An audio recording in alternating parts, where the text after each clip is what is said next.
It is my pleasure to present to you the policy guidelines on the daily preparation for the K-12 Basic Education Program, also known as the DepEd Order 42 Series of 2016. The department ensures that the policy is comprehensive to address relevant issues and concerns raised by the educators, specifically teachers nationwide. The department strongly encourages that the stakeholders to thoroughly read the policy for their own advantage. This presentation will equip our supervisors, school heads, and teachers on how to fill out the template. But before I proceed, I would like to apprise everyone on the background on the process undertaken before the issuance of this policy. The policy was developed in accordance with DepEd Order 13 Series of 2015 which aims to establish a policy development process that provides for systematic evidence-based and participatory mechanisms and procedures for the formulation, adoption, and review of policies issued by the DepEd Central Office. In fact, the Bureau of Learning Delivery, Teaching and Learning Division conducted a consultative meeting last May 2016 at the DepEd Central Office with 18 schools composed of multi-grade teachers, teachers from elementary and secondary level, ALS facilitators, school heads, and even representatives from the regional office. The policy was also presented to the Program Committee, which is spearheaded by the Office of the Undersecretary for Curriculum and Instruction. It was also presented to the Management Committee. The attendees to this consultation are the regional directors nationwide. There was also a consultation made at the level of Executive Committee. It was presented to the Executive Committee. The forefront was the Secretary of the Department, Undersecretaries, and Assistant Secretaries.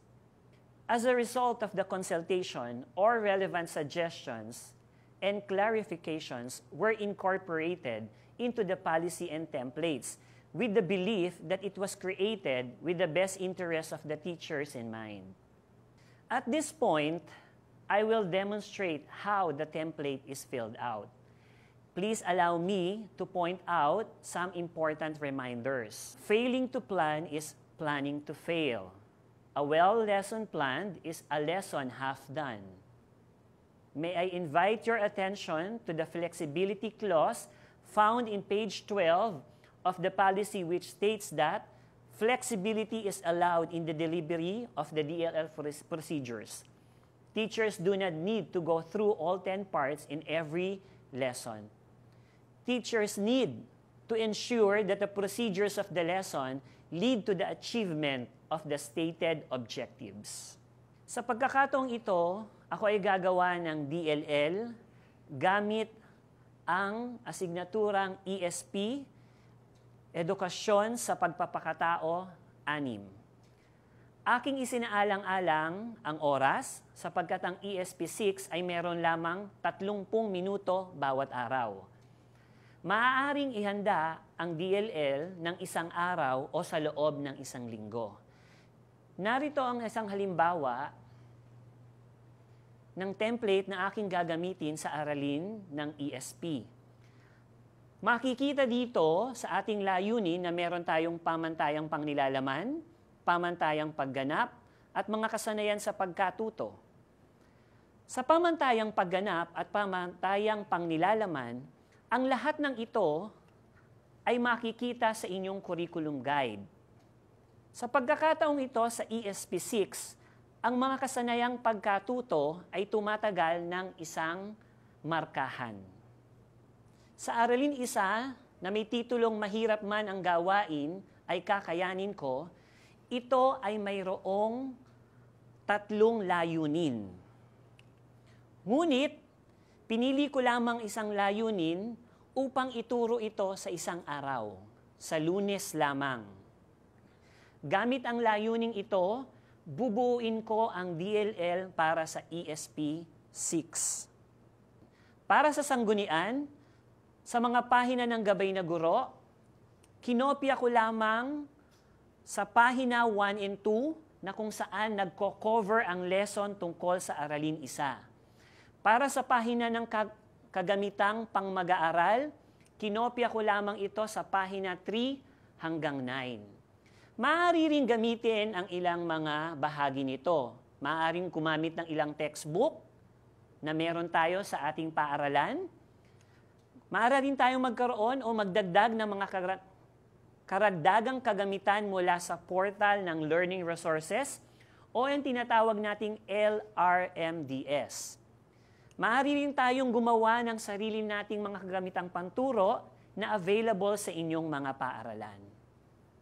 Sa pagbabalik ng aking layunin na kung saan sinasabing mailahad ang pasya na nakabubuti sa nakararami, lililangin ko ang layuning ito sa pamamagitan ng paggamit ng learning materials at teacher's manual or teacher's guide.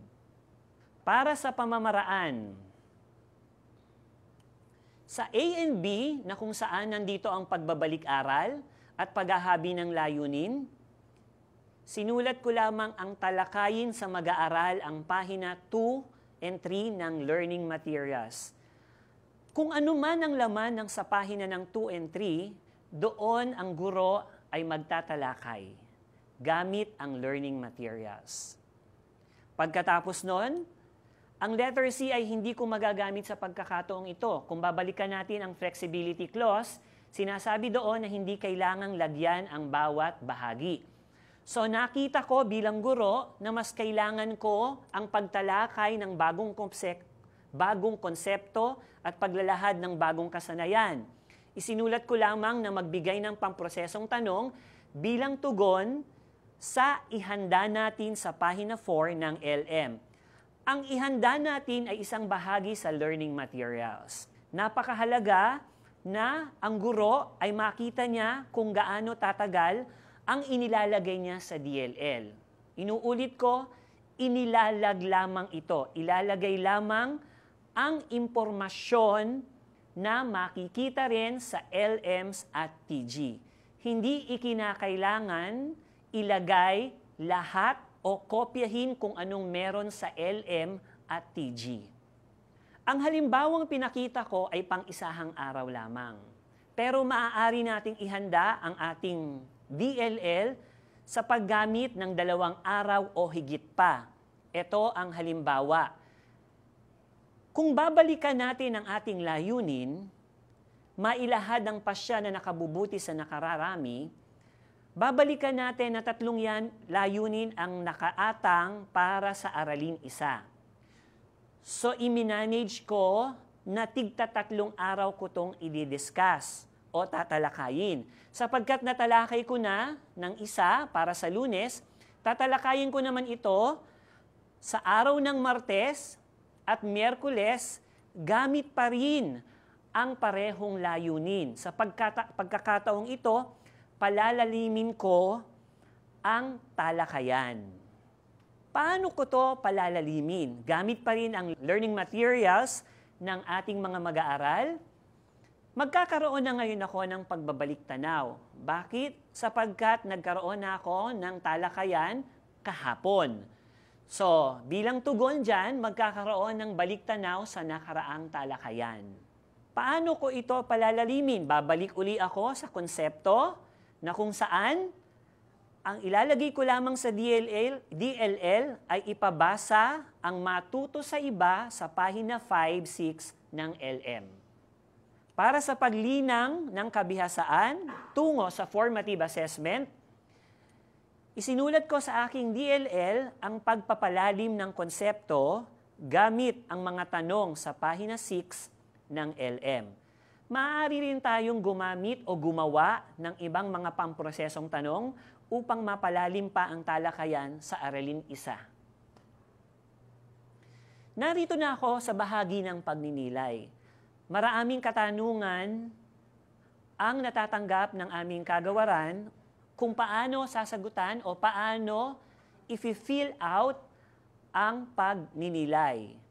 Lagi po nating tatandaan ang pagninilay ay makakatulong sa atin bilang guro. Ito ang mag-aangat ng antas ng ating pagtuturo sa araw-araw. Sa pagninilay, meron tayong 7 bahagi na maaaring gamitin upang mapataas ang ating antas ng pagtuturo. Inuulit ko, hindi kailangan lahat sagutan siya. Maaari lamang pumili ang guro kung saan makakatulong ito sa kanyang pagninilay. Halimbawa, kung ang estratehiya niyang nagamit sa araw na yon ay epektibo, maaari niya itong isulat kung anong pagninilay ang napapaloob dito. Ang pagninilay ay hindi kinakailangang araw-araw. Ito ay kumporme sa pangangailangan ng guro. Maaaring gawin ang pagninilay kada matatapos ang isang buong aralin, isang buong module, isang buong lesson. Inuulit ko, ito ay para sa refleksyon ng pagpapataas ng antas ng pagtuturo ng guro. Nais kong hikayatin ang bawat punong guro, mga supervisor, na sundin ang pulisiyang ito. Tandaan, ang DLL ay naglalayo na mapagaan ang gawain ng guro. Binibigyan diin ng ating kagawaran na tayo ay maging kaakibat sa pagtulong at paglinang sa pagiging malikhain ng guro sa paghahanda ng DLL. The department would like to reiterate as well that the preparation of DLP and DLL shall be part of the performance assessment of those who are in Teacher 1 to 3 and Master Teacher 1 to 4 positions through the RPMS. Compliance with DLP and DLL preparation shall be monitored following the RPMS cycle. It is important to emphasize at this point that then newly appointed Secretary, Leonor Magtolis Briones, issued an official statement on the DLL policy following several criticisms received by the department on the said policy. Excerpts of which is as follows. The DepEd understands that part of the concerns of teachers regarding the DLL is its new format. In this regard, the DepEd wishes to assure teachers and the public that the new DLL format was created with the best interests of teachers in mind. The new DLL format is simply meant as a planning tool for teachers in terms of budgeting time and choosing the most appropriate activities and assessment strategies to ensure that the learners meet the competencies targeted in each lesson. It is meant as a tool to help teachers deliver lessons more effectively each time they step in front of their class. We hope that this presentation will give the teachers, school heads, and the field officials a different perspective in DLL. This policy was formulated for teachers to facilitate teaching, which will eventually translate to improved learning outcomes. For more queries and clarification, kindly email us at bld.tld@deped.gov.ph.